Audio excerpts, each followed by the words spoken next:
अस्सलाम वालेकुम जी। आज का हमारा टॉपिक है एक्सचेंज फोर्स के बारे में आइडिया देखेंगे कि एक्सचेंज फोर्स का आइडिया कैसे बनता है, क्या से आया। फिर हम देखेंगे कि four type of nuclear exchange of forces क्या क्या है, इंटरेक्शन क्या है, उनके पोटेंशियल कैसे हम डिस्कस करेंगे। तो जनाब शुरू करते हैं आइडिया ऑफ एक्सचेंज फोर्स। अब हम जानते हैं कि जो न्यूटन का लॉ ऑफ ग्रेविटेशन है या कूलम लॉ, जब ये बिल्कुल स्टार्ट की हम बात कर रहे हैं तो ये बुनियाद थे, ये बेस किस चीज कंसेप्ट पे बेस करते थे कि एक्शन एट अ डिस्टेंस, कि दूर किसी चीज पे ये एक्ट करते हैं। ठीक है। फिर 19th सेंचुरी के अंदर इस कंसेप्ट को हमने रिप्ले लगाया किसके साथ, फील्ड के साथ, कि भाई यहाँ पे एक फील्ड होती है। तो हम कहेंगे कि दो पार्टिकल एक दूसरे के साथ इंटरेक्ट करते हैं किसके जरिए, फील्ड के जरिए। उसमें हमारी सोच ये थी कि एक पार्टिकल फील्ड बनाता है और दूसरा उसके साथ इंटरेक्ट करता है। ये जो फील्ड थी, यानी आपके पास पार्टिकल डायरेक्ट दूसरे पार्टिकल से इंटरेक्ट नहीं करता, बल्कि किसकी मदद से करता है, फील्ड की मदद से करता है। फिर क्वांटम थ्योरी ने इसी कंसेप्ट को एक स्टेप फर्दर ले गए, उसने कहा कि जो फील्ड है ये क्वांटा के जरिए कैरी की जाती है। ठीक होगी बात। तो इसका मतलब ये होगा, हम ये मानने की बजाय कि एक पार्टिकल फील्ड सेटअप करता है, हम कहेंगे कि जो आपके पास है फर्स्ट पार्टिकल होगा वो क्वांटा ऑफ फील्ड अमिट करता है और दूसरा पार्टिकल उसको अब्सॉर्ब करता है। ठीक होगी बात। तो ये अब हमारे पास एक मॉडर्न कंसेप्ट आ गया। जैसे आप कह सकते हो इलेक्ट्रोमैग्नेटिक इंटरेक्शंस के अंदर दो पार्टिकल्स को आप देखोगे, एक ने अमिट किया और फोटॉन और दूसरे ने अब्सॉर्ब किया, तो हम कहेंगे ये क्वांटा ऑफ इलेक्ट्रोमैग्नेटिक फील्ड है। ठीक होगी बात। अब आपके पास हर फील्ड के अपना एक करेक्टरिस्टिक्स पार्टिकल है। तो हमारे पास चार बुनियादी फोर्सेस होती हैं, तो इसका जिसे हम एक्सचेंज फोर्स देखेंगे कि उसमें पार्टिकल करेक्टरिस्टिक्स पार्टिकल कौन सा है। तो अगर आप देखो यहाँ पे सबसे पहले स्ट्रॉन्ग फोर्स की अगर हम बात करें, जो हम स्ट्रॉन्ग न्यूक्लियर फोर्स जिसके बारे में हमारा चैप्टर चल रहा है, तो इसका जो करेक्टरिस्टिक पार्टिकल है उसे हम ग्लूऑन कहेंगे। ठीक है। जैसे इलेक्ट्रोमैग्नेटिक फोर्स का भी बड़ा फोटॉन है, वीक फोर्स के लिए आपके पास डब्ल्यू बोजान जी बोजान होते हैं, ग्रेविटेशन के लिए ग्रेविटॉन है। ठीक है। अब आपके पास अगर स्ट्रेंथ के लिहाज से देखा जाए तो इसका जो करेक्टरिस्टिक पार्टिकल की स्ट्रेंथ 1 है, इसकी 10⁻⁻2 है, 10⁻⁻6 है, 10⁻⁻43 है। ठीक। और रेंज इसकी 10⁻⁻15 मीटर, यानी न्यूक्लियस के साइज जितनी है। ये इन्फिनाइट रेंज पे एक्ट करती है, ये 10⁻⁻18 यानी एटॉमिक लेवल पे एक्ट करती है। और ये इसकी ग्रेविटी की भी जो रेंज है इन्फिनिटी है। चार्ज, आपके पास स्ट्रॉन्ग फोर्स वाले जो करेक्टरिस्टिक पार्टिकल है इस पे कोई चार्ज नहीं होता, फोटॉन पे भी कोई चार्ज नहीं होता। बोजान्स पे जो डब्ल्यू बोजान्स है उसके डब्ल्यू दो तरह के होंगे, तो उनपे प्लस माइनस होगा, और जी बोजान पे कोई चार्ज नहीं होगा। ग्रेविटॉन पे भी कोई चार्ज नहीं होता। स्पिन की बात की जाए तो ग्लियन की स्पिन 1 कंसीडर होगी, फोटॉन की स्पिन 1 कंसीडर होगी, और इसी तरीके से बोजान्स की फील्ड 1 स्पिन 1 कंसीडर होगी और ग्रेविटॉन की स्पिन 2 कंसीडर होती है। अगर हम जानते हैं कि स्ट्रॉन्ग फोर्स कहाँ एटॉमिक न्यूक्लियस के अंदर होती है, फिशन फ्यूजन क्वार्क स्ट्रक्चर में हम इसे समझ रहे होते हैं। फोटॉन एटम और मॉलिक्यूल्स जो केमिकल रिएक्शन लाइट्स और आपके इलेक्ट्रॉनिक्स में एक्ट, हम इसका अमल दखल देखते हैं। डब्ल्यू बोजान जी बोजान को न्यूट्रॉन के बीटा रेडियो एक्टिविटी मियान टाउड के न्यूट्रिनो इंटरेक्शन के अंदर इनका अमल दखल आ जाता है। फिर ग्रेविटॉन सोलर सिस्टम में, गैलेक्सीज में, कर्व टाइम स्पेस के अंदर और ब्लैक होल्स के अंदर इसका अमल दखल देखते हैं।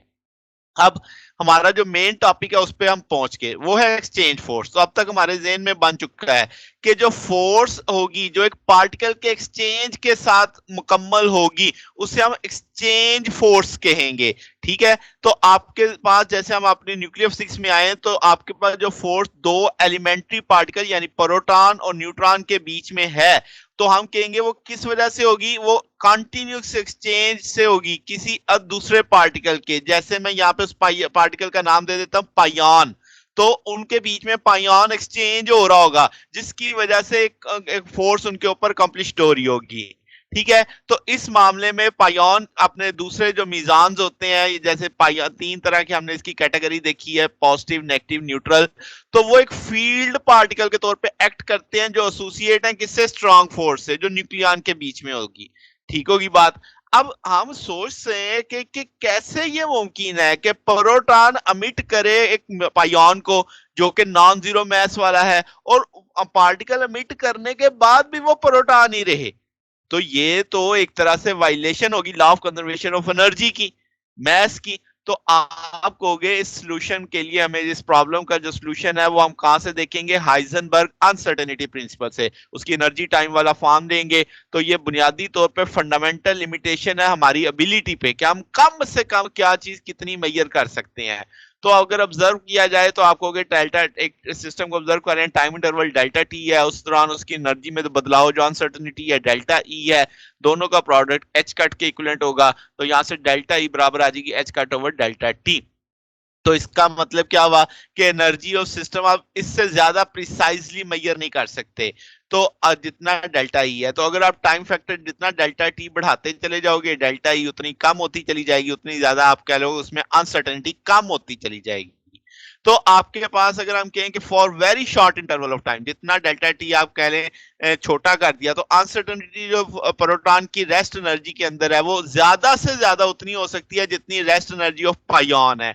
तो हम जानते हैं आपके पास अगर मैं कहूं कि प्रोटॉन के लिए रेस्ट एनर्जी जो डेल्टा ई अमाउंट है 140 मेगा इलेक्ट्रॉन वोल्ट, ये उतनी है जो रेस्ट मैस एनर्जी किसकी है, पायोन की, क्योंकि वो ज्यादा से ज्यादा इतनी हो सकती है। ठीक है, तो आपने वो वैल्यू प्लेस कर दी, एच कट की वैल्यू भी आपने इलेक्ट्रॉन वोल्ट सेकंड में डाली, तो आपके पास 4.7 10 पर -20 सेकंड आ गए। ये वो टाइम है, यानी इस टाइम इंटरवल जो शॉर्टर होगा इससे कम होगा, उस दौरान प्रोटॉन एक पायान को ऑब्जॉर्ब भी कर सकता है और अमिट भी कर सकता है विदाउट ऑब्जर्विंग। यानी हमारे ऑब्जर्व करने से पहले पहले वो इतने को ऑब्जॉर्ब भी कर लेगा, अमिट भी कर लेगा, और आपके पास यानी हम देखें हमें पता ही नहीं चलेगा कि कंजर्वेशन में कोई वायलेशन हुई है या नहीं हुई है। तो अगर मैं कहूं कि पायन की स्पीड कितनी है, स्पीड ऑफ लाइट है, तो वो ट्रेवल करेगा सी डेल्टा टी, स्पीड भी पता है, स्पीड ऑफ लाइट से चल रहा है, टाइम हमने निकाल लिया है, तो 1.4 एफएम आ जाएगा। ये तो वही डिस्टेंस आ गया जो रेंज ऑफ न्यूक्लियर फोर्स की बता रहा है। तो इसका मतलब दो न्यूक्लियन जब इस डिस्टेंस से ज्यादा करीब होंगे तो वो इंटरेक्ट कर सकते हैं पायन को एक्सचेंज करके। ठीक है, और अगर आपके पास से ज्यादा डिस्टेंस पे होंगे तो फिर पायन एक्सचेंज नहीं हो पाएगा, तो न्यूक्लियर फोर्स भी नहीं हो पाएगी। समझ आ गई बात? तो इस तरीके से हमें पता चला कि बुनियादी तौर पे इंतहाई थोड़े टाइम में पार्टिकल अब्सॉर्ब भी करता है और अमिट भी कर सकता है। ठीक, प्रोटॉन। तो अब चार तरह की न्यूक्लियर एक्सचेंज फोर्सेस हैं, मजरोना एक्सचेंज फोर्स है, बार्टलेट एक्सचेंज फोर्स है, हेजनबर्ग एक्सचेंज फोर्स है, विगनर एक्सचेंज फोर्स है। तो मजरोना एक्सचेंज फोर्स में अब जितनी भी ये चारों होंगी इनमें कंसेप्ट एक ही तरह का चलेगा कि आपके पास दो न्यूक्लियंस के बीच में जो मुख्तलिफ मामलात होंगे, कभी स्पिन कभी एंगुलर मोमेंटम, तो हम एक पोटेंशियल ड्राइव करेंगे जो कि ऑपरेटर की मदद से होगा, जो किस वजह से आएगा, जो आपके पास यहाँ पे इस मामले में मजराना में क्या होगा कि जो न्यूक्लियन की पोजीशन यानी जो स्पेस कोऑर्डिनेट के एक्सचेंज करने की वजह से आएगा, उनकी स्पिन की वजह से नहीं। यानी इसमें स्पिन की चेंज नहीं देखेंगे, सिर्फ क्या देखेंगे, स्पेस कोऑर्डिनेट एक्सचेंज कर लेगा।